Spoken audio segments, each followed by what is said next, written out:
Just a little disclaimer here, which I probably shouldn't do, but I'm insecure, so I will. I do not look like this today. This was yesterday. I had makeup on and my hair was done. Today, I do not have makeup on. My hair is not done. I sprayed so much hairspray in my hair to try and keep my curls in that I look horrific. But I wanted to podcast anyway. I'm just preparing you for the jump scare that is my face that's about to come up. So I apologise in advance and enjoy. Good morning. My name's Charlotte and I am the knitter, crocheter, spinner and very small scale dyer behind Wild Magic Yarns. You can find me under the same name on Instagram. This is a late February roundup. I was hoping to get this done right at the beginning of March, but I've had COVID, my husband has had COVID. Although we no longer have COVID, we're both still pretty poorly. I think I've had about maybe 5 hours sleep in the last 2 weeks. There hasn't been much time for crafting. And it's just been horrendous. I'm disabled, so when my husband is ill, that means that the caring he does for me can't be done. Luckily this time, our teenager wasn't ill, so he was able to sort of take the reins a bit, but he's in year 11, so he's got GCSEs in a few weeks' time, so he couldn't do a great deal while he was in school. He did have 1 day off school, which was my mum's birthday as well, but other than that we've had to fend for ourselves and it's been really difficult. It makes me appreciate everything my husband does so much more.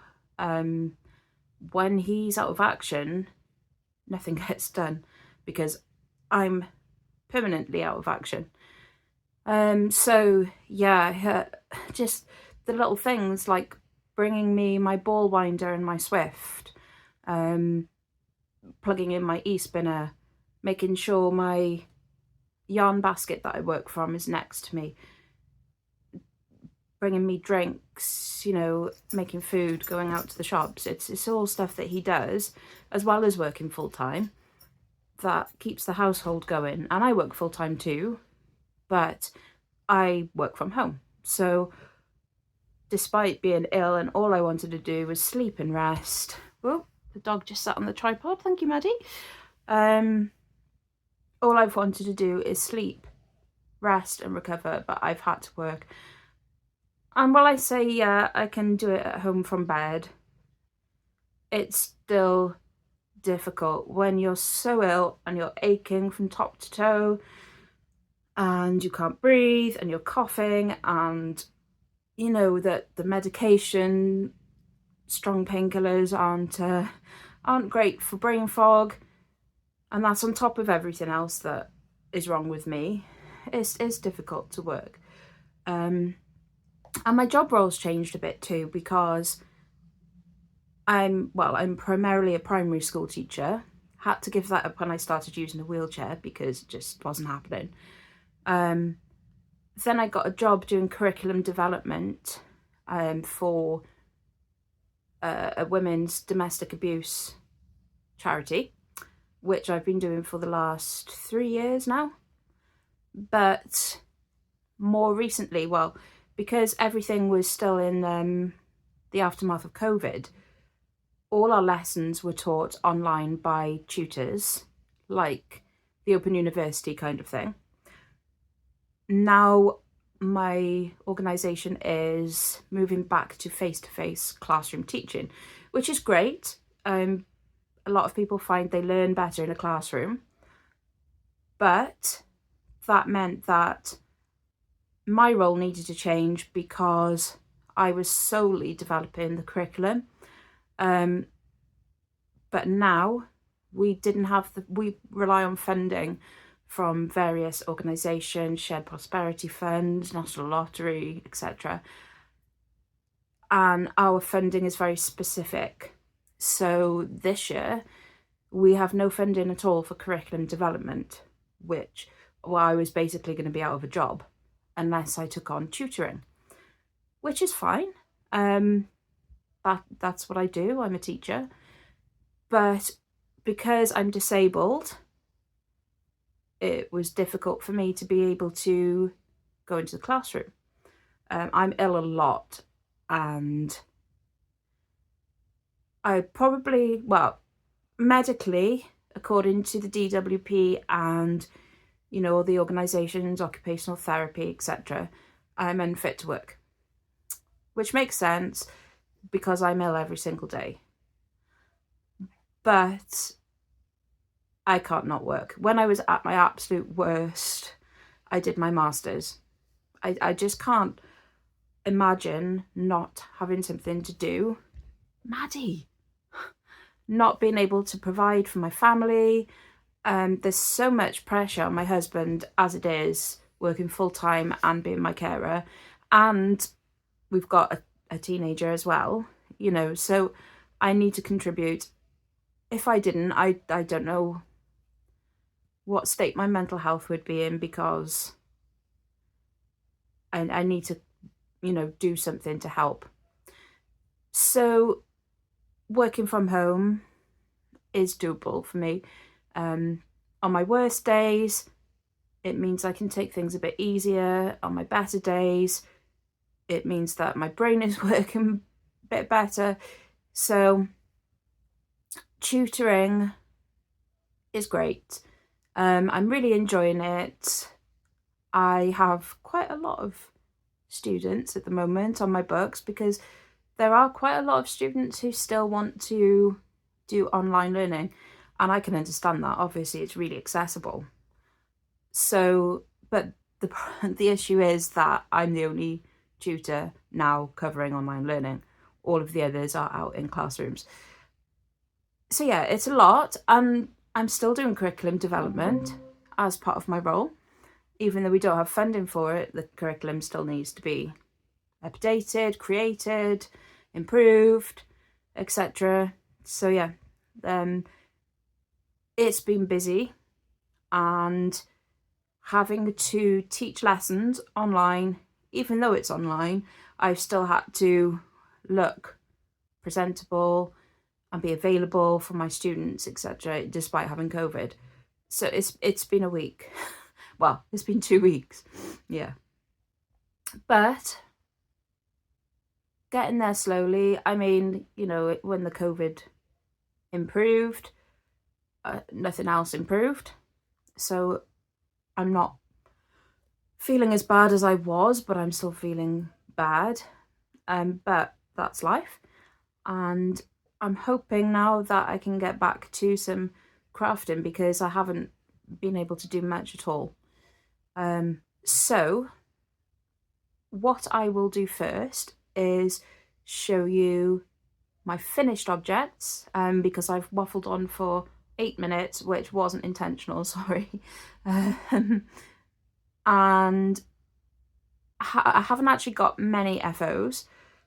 Reason being, I was ill, it was my mum's birthday, and I just haven't been up to doing anything. But I do have some whips, and I do have some shop news. So I'm going to show you my first FO. 2 of these FOs I didn't take videos of because they were gifts from my mum, and she's now obviously got them, and I didn't think before I gave them to her to do videos of them, but never mind. I will show you the photos and I will talk you through what I've made, and then I will come back and show you my last FO, which is my emotional support chicken, and she is called Blodwyn. So yeah, be right back. Right, I am done. Romeo done. So my mum asked for a granny square bag for her birthday. She wanted one in creams and dark brown, and she wanted the granny squares to be flowers. So I looked at a few patterns. I didn't really like many of them. None of them called to me. So what I thought I'd do was design my own. So I pulled up Procreate on my iPad. It's amazing. I don't know how I lived without the iPad with the iPencil. It's just brilliant. And I sketched up a little design of a bag with an example of the type of granny square that I was going for. I bought the cotton yarn in the colours that I thought would go together, and then I started to design. So this was the first design that I came up with, and this is the one I went with. It came out exactly how I wanted it to. I did a variety of cluster stitches and puff stitches to make the flower, and then went around it with cream to make a square. I tried a few different ways of joining them, but I preferred single crocheting them together because I quite like the ridge that makes along the edge, and I think when you see the final bag it brings it together. So this is what the final bag looks like. It was really simple to put together. I think I made 13 granny squares in total, and then arranged them so that they could be crocheted together, and went all the way around the top edge a few times, incorporating the handles in that as well. And I'm really pleased with how it came out. I then added one of these little faux leather made with love tags. I got this one from Craft House Magic, and they just add a little finishing touch to a project. Just make it look a little bit more sort of professional looking, and that one matched really well with the colours. Then I decided, because the bag was quite a sort of spring summer bag, a nice light cotton bag to use, I thought I would make a sunglasses case to go with the bag. So I made 4 more granny squares, but I went down 2 hook sizes, and then I just bordered them. I added an envelope flap and sewed a button on. Really simple, and it looks really effective. So that's the finished bag and glasses case, and that has gone off to my mum for her birthday last week. I hope she liked it, because I think it's really cool. I might do one for myself in maybe some neon colours, or some pastel springs would be nice as well. But yeah, I'm really pleased with that, how that came out, and I'd definitely make one again in the future. My next finished object is a pair of socks. These were also for my mum's birthday. These are the Armand socks, and you can find the pattern on Ravelry. I modified the pattern slightly in that I only did 1 repeat of the pattern, and then I added another section with bobbles because I didn't want them to be super long. So as you can see here, there's a row of bobbles, then the sort of pillars, and then another row of bobbles, whereas in the pattern the row of pillars repeats 1 more time. But the bobbles are just the cutest things ever. I absolutely love them. The yarn I used is one of my own colourways. This is the colourway Busy Mixers, and it's based on all the different food mixers in the Bake Off tent. This was part of the Bake Off collection. So it's a sort of white base for the tent, and then it's got those lovely pastel pink, yellows, greens, purples, and there's a bit of blue in there as well. And I'm really, really pleased with how the colours came out when it was knitted up. Here's another little picture of the detail of the pattern, and I did make an inappropriate joke here about buying pictures of my mum's feet, but I decided to take that bit out. So this is just a picture of my mum wearing her new birthday socks. My final FO is Blodwyn, the Emotional Support Chicken. I saw this chicken on the Wool and Wishes podcast, and I just needed one. When you see how cute they are, I think it's just an essential, isn't it? Everyone needs an emotional support chicken. And mine has a slightly crazed look about it. Her eye is pink and glitter and beady, but she's really cute. She also comes with the added bonus that Blythe is terrified of her. I don't know why, but for some reason he fears Blodwin, the emotional support chicken. So it's really handy because when Blythe's playing up, we can just pick the chicken up and instantly he will go and lie down. Does not like the chicken. It is a great dog training tool. I fully recommend it to anyone who has naughty puppies. On the other hand, the cats really like her. Hermione in particular is more than happy to curl up on the bed next to Blodwin, and perhaps she needs some emotional support. She is a bit of a strange cat. She's quite bitey and unpredictable. So yeah, she probably needs some emotional support. It's about the size of Hermione, actually. Hermione's a small cat and the chicken's quite a large chicken, so maybe she feels comfortable around it. I also really enjoyed the way the pattern was written. I used an Aran Weight yarn that I bought years ago, and I also used some of my pink handspun to do the stripes. Then I used some Toft held double for the crop and the beak, and I added some eyes. So it's knitted in two parts, sort of a part that goes over the top and then a belly underneath. My seaming is atrocious, so I'm not going to show you a close-up of that, but I'm hoping with the next one I'm going to make that I'll be able to neaten the seaming up. Love, I'll take all of this, alright? But I don't need another whip. Okay, so as far as whips are concerned, as I said before, I haven't really been able to do much recently. So I am really behind on my my 2024 embroidery, but I have done January and I have done half of February, and I've sort of plotted what I need to add to March. My embroidery skills are not amazing. I don't know if you can even tell what some of them are. So we've got a vinyl LP there, there's a paintbrush there, a pizza, rain, Blythe's first birthday party hat, Valentine's Day, Maddie's birthday, she was 8, and then the ones I've planned out. But I need to get on with that because I don't really want to get really behind, otherwise I won't do it at all.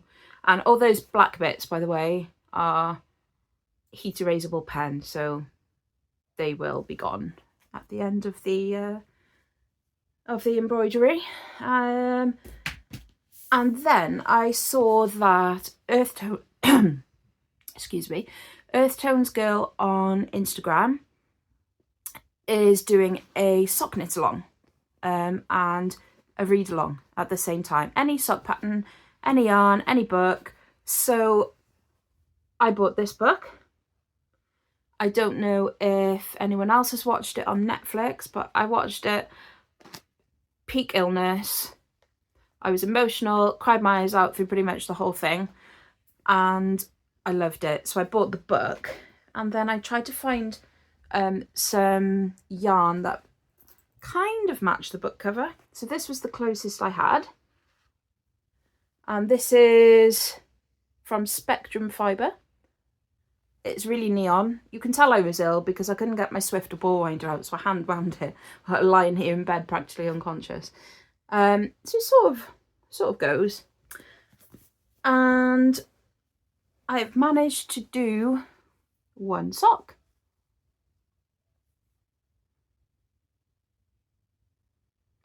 I love it. The colours are just amazing. The neons are fantastic. And I even did a heel flap and gusset, which does fit me the best, but I can never usually be bothered to do them because the Fish Lips Kiss heel is so quick and easy. So yeah, that proves how much I like these socks. And they remind me of Bag Puss, so I've called them my Bag Puss socks. And there's just a really simple yarn over pattern, just to give it a bit of texture. I've just started the other sock. I haven't got very far, just, oh, there it is. Oh no, it's all tangled in my hairbrush. So that's as far as I've got with the next one. But look at the stitch marker. How cute is that little stitch marker? That's from Adventures in Yarncrafts, and that's her Jane Eyre stitch marker, and it's just adorable. So yeah, I'm also still working on my sweet shop blanket. Don't know where that's gone. My son has had a tidy in here, can't see it anywhere. I'll have to go have a look for that. I'll show you that next time anyway. And I think that's it for whips, actually. Oh no, wait. Yesterday was Mother's Day. My son bought me the most amazing stretch needle felting kit. And this is Benji the Border Collie. It's a complete kit. It's from World of Wool. And what World of Wool kindly did was you can only get these kits in black and white Border Collie or a red and white Border Collie, which I don't have. I've got a blue mill. So World of Wool have kindly put in two different kinds of grey roving as well, so that I can make a little Blythe. And I started it yesterday. I'm not going to lie. The instruction book is very thick. It's got 99 steps. They're all a problem because I don't know how I'm going to do it. I have needle felted a hedgehog once before, which did not go as planned. I think you can probably tell it was a hedgehog, but it wasn't great. I think it's on my Instagram if you scroll back, probably quite a while. So, but the Border Collie on this is just so beautiful. And look at the detail. I don't know if you can see that very well, but the face and everything, the eyes are actually cutouts that are on the back of the booklet, and you stick glass over them. Blythe has got one blue eye and one brown eye, so I'm going to draw, well, I have drawn. I'm going to try and see if I can make one of the eyes look good enough to use for Blythe's blue eye. So what I'm going to do is I'll just show you a little bit of the kit on a video, and then I'm going to show you how far I've got. So this is what comes in the tube. I have no idea how they fit all that in the tube because there's no way I'm going to get it back in. But you get a load of cream roving, which I think forms most of the underneath of the dog. You get the instruction book there. I think there's 80 grams of that one. You get some different kinds of black, and one's carded, one's not. And then these are the greys that were put in for me so that I can do Blythe. You get some white as well, not sure what that's for yet. There's a little bag there with some pins, a needle, the glass eyes. No idea what that big ropey thing is for. You get wire, and then you get 3 different types of needles there as well to do the actual needle felting part. So that is all. Oh, and that big piece of foam there as well that the needles are on. You get that as well. So yeah, everything you need to make this Border Collie. They do all sorts of kits as well. They do a donkey, an alpaca. There's loads on there. Go and have a look at the World of Wool website because they look brilliant. So this is the shape of the collie. It's bigger than I thought it would be. You get the full instructions of how to bend the wire and what lengths of wire to use. And then this is as far as I've got with the first stage. So I bent all the wire, I started putting the roving on, and then I had a disaster where my needle snapped. You can see the barbs on the needle there, actually. That's pretty cool. But I wasn't being heavy-handed with it or anything, so I don't know why it snapped. I've had to order more, so I've had to stop because I didn't want to use one of the other 2 needles. I think they're for something else. So this was the black needle that snapped. One of them is gold and one is red, and they say different things on them in the instructions, so I didn't want to carry on using the wrong needle just in case. I don't know anything about needle felting, so no idea what the needles mean. So yeah, that is on hold for now. So had a bit of a disaster where the needle, it comes with 3 needles, but they're different types. So one needle is the main needle that you use throughout the whole thing, and that snapped. I don't know how. I wasn't like being aggressive with it or anything, but it did snap. So I've ordered some next day from Amazon. Hopefully they'll come today. And I've also ordered some clear drying glue for the eyes. So fingers crossed. There's quite a few spares in the packet that I've ordered, so I should be able to do it. But this is my border collie so far. And you can see his little legs, his tail, and then the head. My husband said it looks like a creepy insect, like a cocoon with daddy long legs, which, I mean, I'm impressed that he could see that in it, to be honest, because to me, it just looks like, I don't even want to say. So that's as far as I've got.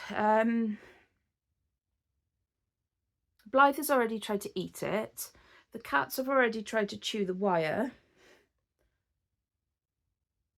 I don't know with it, but we'll see. I will keep you updated of what is probably going to look like a weird hippo when I'm finished. You never know. Maybe I'm incredibly talented at needle felting and I just didn't know it, but I doubt that very much. So yeah, that is my last whip. I'm just checking. I don't think I've got any more whips. I do not. I do not. Next, acquisitions. I have one acquisition, and that is some fluff. This is Cumulus by Fibres. I got it on Wool Warehouse, and it is baby Surrey alpaca 74% and 26% mulberry silk. And the reason that I've got these 2 25-gram balls is because I've ordered a boucle. Is that how you say it? Boucle? I don't know. I've only ever read the word, so I'm not sure. I've ordered a skein of the Beanie Babies Easter yarn from JamesMakesThings. And my yarn friend, a Ripping Yarn on Instagram, has done the same. And we're going to make a shawl. And some of it is knit in the boucle, and then you do rows in between with fluff. So I've gone for green because I thought it was quite a spring-like colour, and I compared all the different fluff colours online to the Beanie Babies yarn, and that was the one that I liked the most. So looking forward to making that when the yarn comes. I'm just thinking, what else have I bought? I have bought a skein of yarn from Wildflower Yarns in Cloud Flare, so I'm waiting for that to come, which I'm excited about. I've ordered the yarn to make another emotional support chicken for my mum for Easter, and I've ordered my February club from Dystopic Fibre, which I haven't had yet, so hopefully that will come soon, the Potions Club.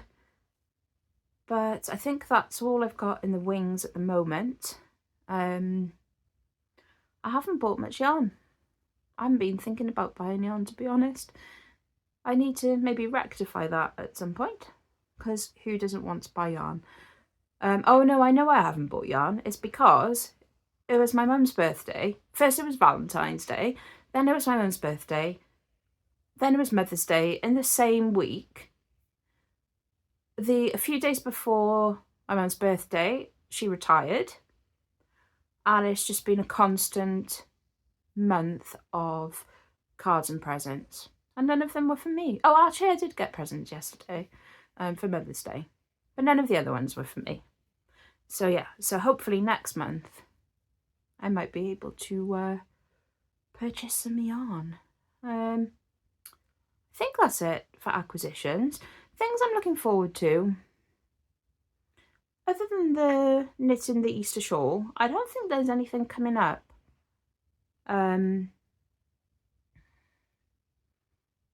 No, I don't think there's any knit alongs or crochet alongs or anything coming up. Wonderwall is in April. I'm really, really hoping that I'm going to be okay enough to go to Wonderwall again like last year, because it was amazing. So I am sort of looking forward to that, but not letting myself get my hopes up too much. I'm going to cross my fingers. That's it, really. It's a bit of a meh month this February.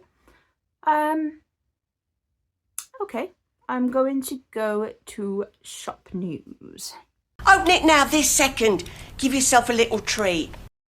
So, if you've seen my Instagram, you will have seen that I am making Easter egg yarn boxes. And I'm only making 10 of these boxes. So, they're going to be very limited, but I'm really hoping that people will love them. So far, I've dyed 3 of the colourways, and I'm going to do the other 3 this week.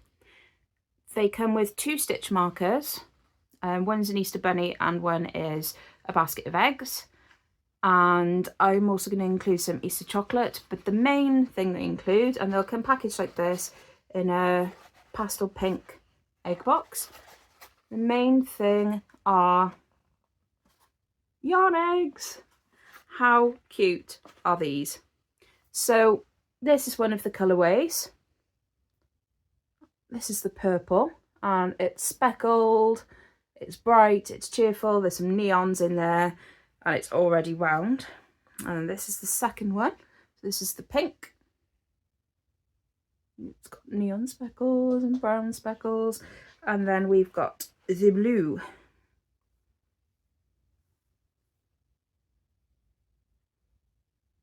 So I've got 3 more colours to do.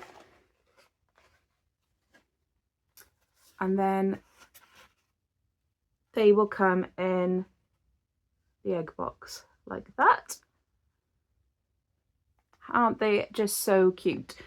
I had this idea for a while and I didn't know if I would be able to wind yarn into egg shapes, but as you can see, I can. I love them.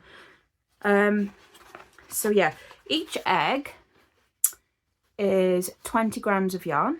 So 6 eggs in total, you will get 120 grams of yarn. And